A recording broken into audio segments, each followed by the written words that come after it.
Everybody's here. We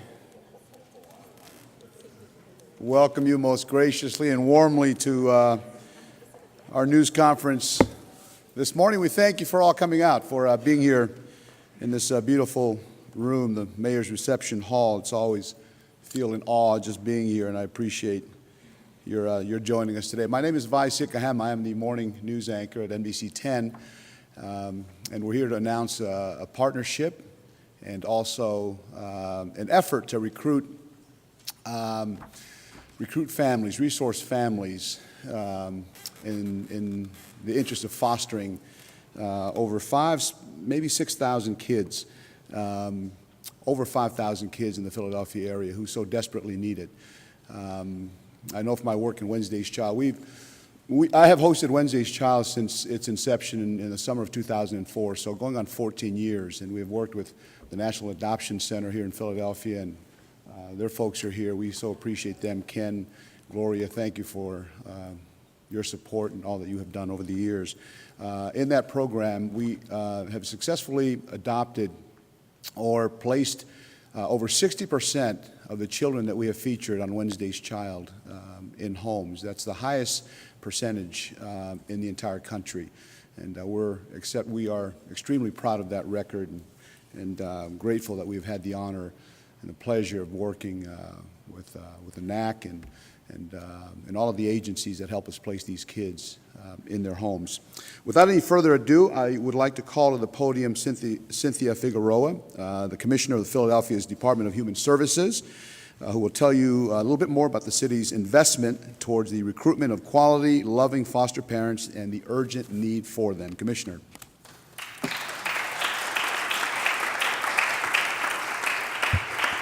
Good morning, everybody. Thank you, Vi, and I want to spend a very special thank you to Rick Harris, the president of NBC 10 and Telemundo 62. His entire team has done an extraordinary job of really elevating this issue for us, and we couldn't thank you enough for being such tremendous partners to us. I want to thank Councilwoman Cindy Bass for joining us today. She's been a champion in public health and human services, and so it's an honor to share today with her. I have to be honest, I was thinking about, we've been doing and thinking about this campaign, and this morning I was getting ready, and there were really two words that stuck out to me that I think are the intersection about what we're talking about when we talk about the need for resource families and foster care, and that's courage and hope. And we know that courage means that we are willing to do something at a time of uncertainty, maybe in a time of fear, and hope meaning that we are besting and expecting the best and positive outcome. And you couldn't explain it better, right? Wanting to have resource families and children who are uncertain of where they're going to rest their head, and the uncertainty of that parent, of that child and that need. So when you think of today, and you think of the champions and some of the warriors that we have in this room who have agreed to partner with us, it really is about courage, and it really is about hope. I am really here today to ask you, though, a really big ask. I'm asking Philadelphia a huge ask, and that's an ask for the children of Philadelphia. We want you to be a resource parent for children in our foster care system. Yes, you, we, us, everybody, not the person sitting next to you, but we know that each one of us can make a difference in the lives of children. Come alongside the children and their families to work together. Today, over 6,000 Philadelphia children and youth are not able to live with their family due to safety or neglect. There are children and youth of all ages, diverse backgrounds with different needs. There are children and youth from every neighborhood in Philadelphia. They all need a loving home, supportive adults to step forward, and to provide a home close to their neighborhood so they can remain connected to their community. Currently, there are 1,500 teens and young adults who need an adult to guide them into adulthood. Others are teen moms with babies. We need homes who are willing to look out for two. Some youth identify as LGBT, and we need homes that will be affirming and welcoming so that youth feel safe to be themselves at all times. We still have 500 youth that are over the age of 18. We need resource parents that young people do not need to leave services without that family connection and that bond. I've heard from young people who've told me how much they wished they had a sense of permanency or that adult they could call on in their 20s and 30s. I know for a fact that in my 20s and 30s, I called home quite often when I needed the guidance or the visit and that support. All of us want permanency, and we want that for all children. You're never too old to want or need a family. While every child in the situation is unique, most children enter the foster care system as a result of abuse and neglect. Resource parents provide children with love, stability, and support that are separated from their families and work towards the goal of reunifying children. If you invite a child to the home, it does not mean a permanent situation. We're so thrilled to work with so many resource families that partner alongside their bio parents to make sure that we reunify families. Whether it's being a resource parent to a large sibling group, or to work with a baby who has special needs, or children with behavioral health needs, or a teen who just needs to get reminded to get to school on time and do some homework. Everybody needs support, and I think what's most important to know is that when you become a resource parent, you're not alone. We are here to support you, the providers are here to support you, and there are a number of valuable resources that are available to you as a resource parent. So Philly's kids, we need you. We need you today, and we need you to think of courage and hope that we need for ourselves and that we need for the children of Philadelphia. I have the distinct pleasure of introducing Councilwoman Cindy Bass. Councilwoman?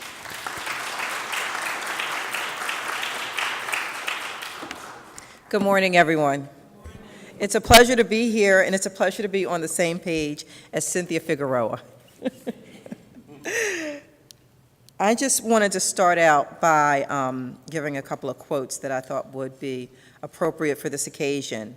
And one from Nelson Mandela was that there can be no keener revelation of a society's soul than the way in which it treats its children. Frederick Douglass said, "It is easier to build strong children than to repair broken men." What we have always thought, done, how we have cared for our young people, our most vulnerable, and how important that is. Protecting and caring for our youth, our most vulnerable children, is a top priority for myself and for so many others in this room. There is nothing more important than representing people who can't always represent and speak for themselves. I know there's been a need for resource parents to help foster care children in the DHS system for years, and this isn't a want.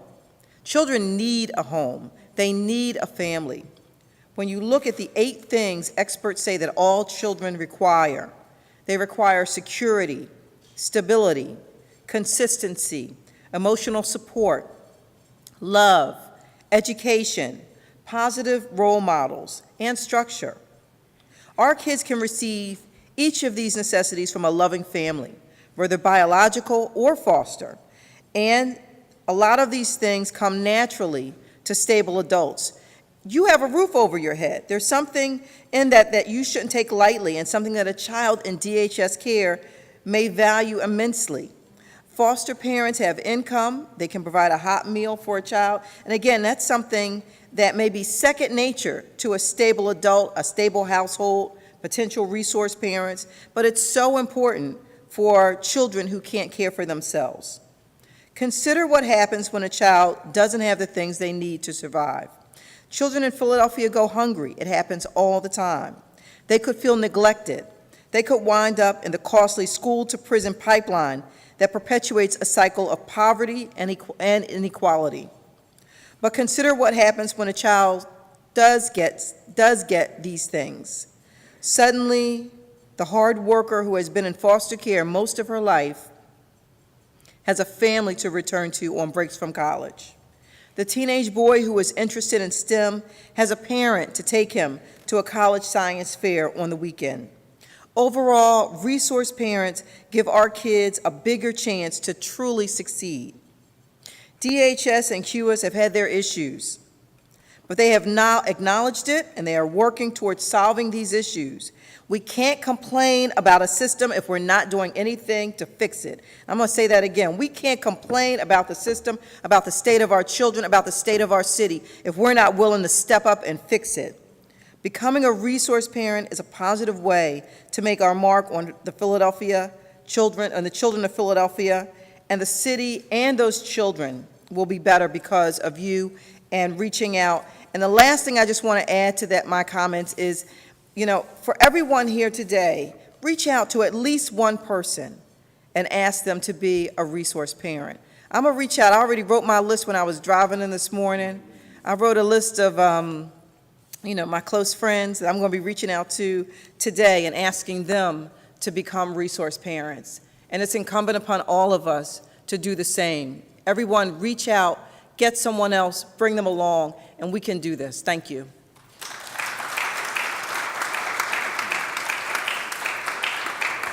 Thank you, Councilwoman Bass, and thank you, Commissioner Figueroa. We appreciate that. I want to introduce you now to someone who is in the trenches every day, where the rubber meets the road, as they say.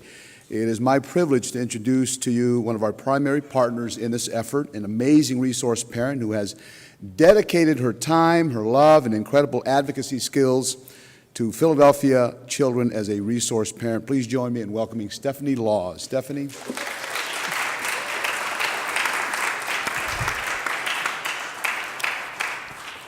Thank you. Good morning.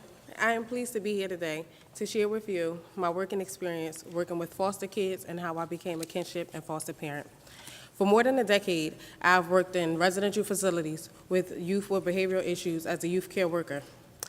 Many of these kids mirrored my background. That's what drove me to this line of work. My parents they faced many struggles, and due to those many struggles, we were placed with my grandmother. She took really good care of us, and through her strength and love and her consistency, allowed me to want to do the same thing and give back. As a result of that, working in one of the placements, I ran across a teenager who was polite and well-behaved. And the only reason she was stuck in the residential facility was because she had no place to transition to. She had no foster family to go home to. So I talked it over with my husband, and I asked, could we be the family that she deserves to have? Of course, he said yes. About a year into having her in our home, it was such a great feeling that I decided that we could do a little more. And we decided to take in a sibling group of 3. And the ages are 3, 6, and 8. And I also have 2 biological children, which is 2 years old and 12 years old. So I have a family now of 6 children and me and my husband. With the love and support that we provide, these kids are growing. They're knocking down different barriers every day. They're achieving such success in school. One of my children, the oldest, she's worked for the Juvenile Law Center. She's doing great. She's been there for 3 years. She's been at a few different interns, and she's on her way to Oregon this summer for an internship. My 6-year-old, who's never been in school, he's never did kindergarten or anything. When he came into my home, he wasn't in school. We placed him in school, and now he's second semester in, and he's reached honor roll. My 8-year-old, again, has never been in school, and he's doing great. He's still breaking down some barriers, but he's definitely moving along. So with all the things that these kids are doing in school and knocking down these barriers just continuously make me want to do more. So I'm hoping that in the near future I'll be able to continue to give back. With that being said, it's not easy. And I know you guys are wondering, like, how does she do it? But with the love and support from my husband and my sister, family and friends, the co-workers, as well as the agency that helped me foster these children. Having that support is great because sometimes you definitely need it. You need someone to rely on. You need to know you can pick up that phone and that you have someone to count on.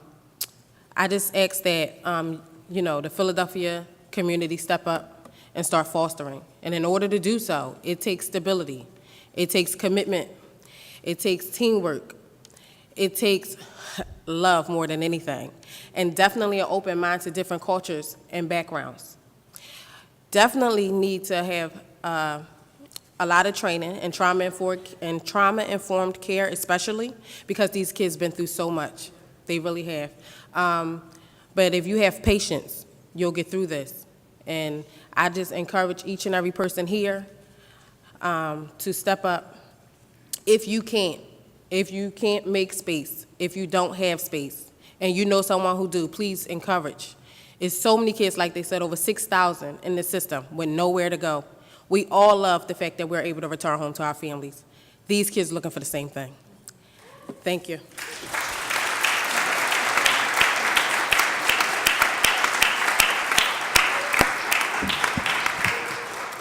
Stephanie, thank you for reminding us that whether you work in City Hall or you work in a television station or you may work at Wawa, the most important work that you'll ever do is within the four walls of your home. And we thank you for setting that example, Stephanie, and for what you do. We appreciate you, and we thank you.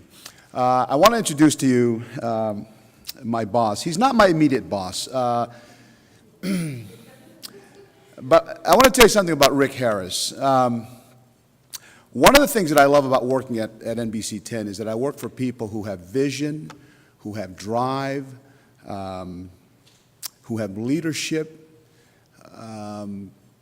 When our station takes on projects like Wawa Welcome America, or if it's the Blue Cross Broad Street Run, the reason why we put so much of our resources and our effort into it, and it looks the way that it looks, is because of the leadership and the vision that we have from our leaders.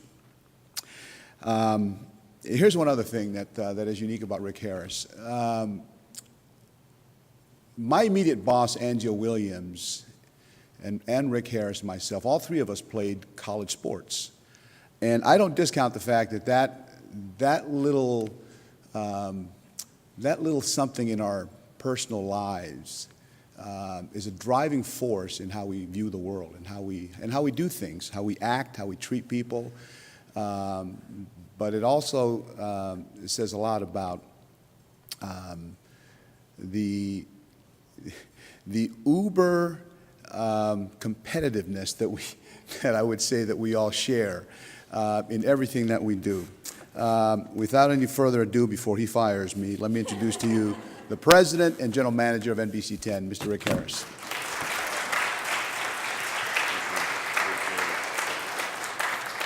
So, Vi, you're not going anywhere. All right, there'll be no firing anytime. I'm excited. I am excited. I am inspired. I love being here. So, Vi talked about the competitive nature of everything that we do, but the other thing that I'll throw into that is it is in our interview process. When we're looking at bringing folks onto the team, into our organization, one of the things that we consider very heavily is character. You know, operating with integrity, you know, being a respectful communicator, being a team member. And when I think about the opportunity to come and speak with you all today and to share this dais with Stephanie and Cynthia and Cindy, I'm just blown away by the integrity and the commitment to helping kids and youth. So as I thought about this this morning, you know, we do a lot of things as a television station. We inform, we entertain, you know, we air a lot of shows that we don't necessarily produce, but what we do is news, and we do local news.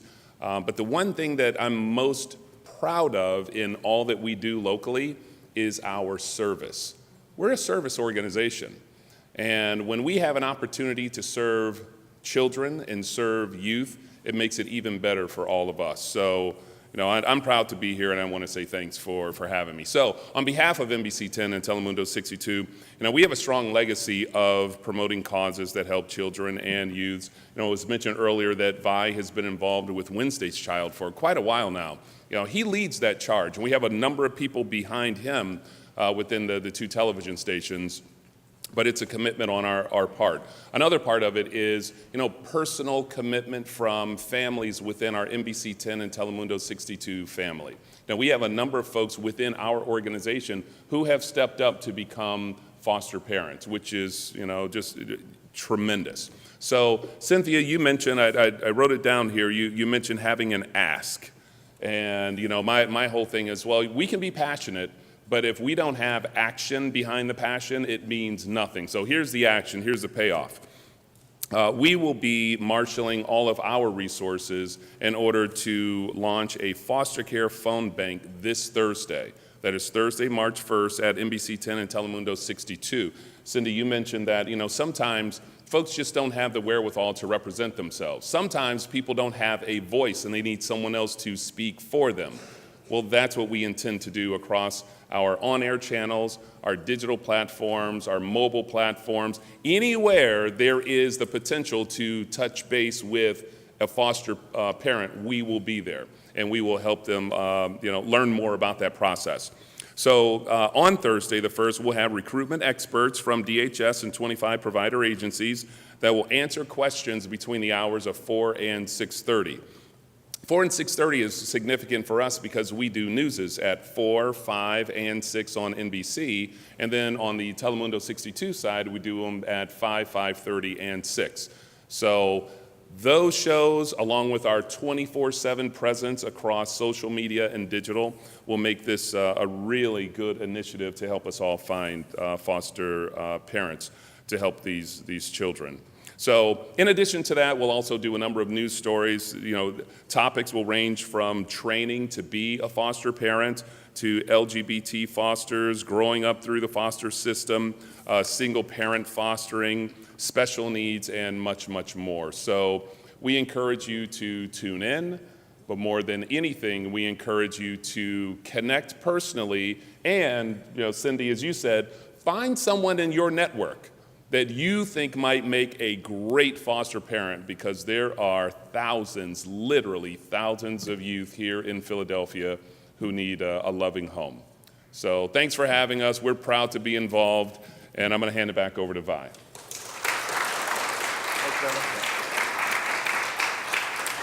Rick, thank you. Raise your hand if you're a foster parent here, if you're a resource parent. Okay, there's a handful. Now, I don't know everybody that's here, but I do know Shana Martinez. Shana, just stand up. I'm going to introduce you and embarrass you for a second. You can slap me around later. Shana, I had the occasion to go see Shana and her family last week. In fact, a week ago today. Thank you, Shana. Shana and her husband, he's a firefighter in Philadelphia, and Shana's a social worker. And I first met Shana about 10 years ago when we were doing Wednesday's Child. She worked at the National Adoption Center. And Shana and her husband wanted to have a big family. They had 2 kids, and life hits you when you have 2 kids. But then they decided, once the kids would get old enough, then we can either adopt or maybe we can foster. Well, they decided to go the fostering route, but they did more than that. Here's what they did. They decided that they would foster specifically kids who are siblings, so that they could keep them together and not be split up. So the first, thank you. She deserves a big hand.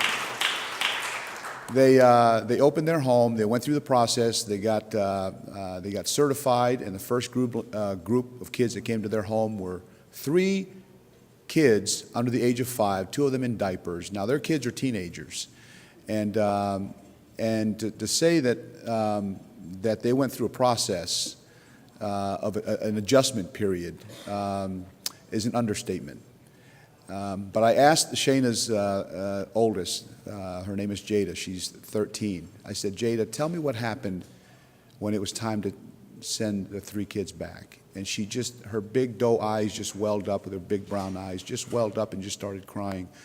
And she just said, it was so sad. It was the saddest thing in the world to have to say goodbye. But we've arranged with their parents to meet them for play dates on weekends, and we sometimes babysit them. So they've created within their own family structure real foster siblings and foster cousins, and they will be foster aunts and uncles and parents someday, I am certain. That's the kind of relationships that are being forged because of this system. And on Thursday, as Rick mentioned, from 4 to 6:30 p.m., we will have a phone bank. I'm going to drop in for an hour and take calls. We want to recruit and try to get as many people as we possibly can to sign up to be foster parents. So with that, we appreciate you. Thank you very much for being here this afternoon. And where do we go from here? Commissioner, are we good? We're good. Thank you very much, everyone. Appreciate you all for being here.